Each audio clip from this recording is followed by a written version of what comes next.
depuis le début de leur aventure, je me suis vraiment passionné pour la société Abissa, qui a véritablement été une pionnière dans son concept, dans le commencement d'exécution du concept, d'exploration marine et sous-marine avec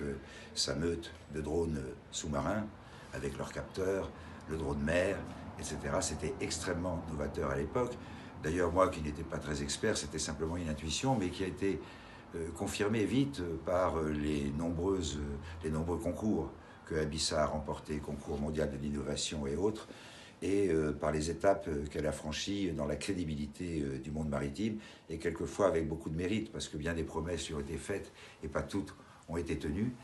Et ça n'a pas empêché Abissa d'afficher toujours une stratégie extrêmement claire, extrêmement ferme, extrêmement fiable, tout en étant adaptée au terrain naturellement. Et puis Abissa, c'est une équipe véritablement super, une équipe emmenée par deux chercheurs, Jean-Marc Sornin et au départ, qui sont des océanographes, des scientifiques, et Michel Collinet,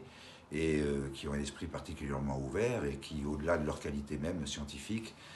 prouvent aussi qu'ils savent manager,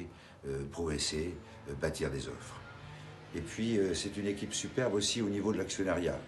Des belles personnes sont engagées et qui ne sont pas comment dirais-je, intéressées par le développement durable et par la protection de l'environnement, seulement depuis quelques années.